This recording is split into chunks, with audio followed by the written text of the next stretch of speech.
বিশ্বনবী একবার ছাগলের রান ছিলেন, রান খেতে খেতে বিশ্বনবী বলেন, আনা সাইয়্যিদুন নাসি ইয়াউমাল কিয়ামা, আমি কিয়ামতের দিন সর্বশ্রেষ্ঠ হব, মানুষের মধ্যে সর্বশ্রেষ্ঠ সেরা আমি বিশ্বনবী। আলহামদুলিল্লাহ পড়েন।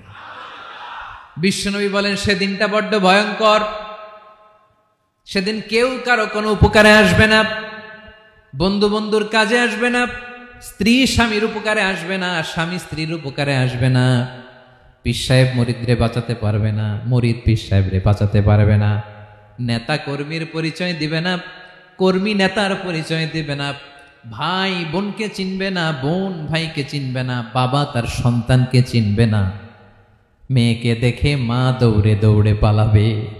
বড্ড ভয়ঙ্কর দিন। বিশ্বনবী বলবেন, জমিনটা এখনকার মতো থাকবে না, পুরো জমিনটা সমান হয়ে যাবে, ফ্ল্যাট। এখন তো গোল, তখন ফ্ল্যাট।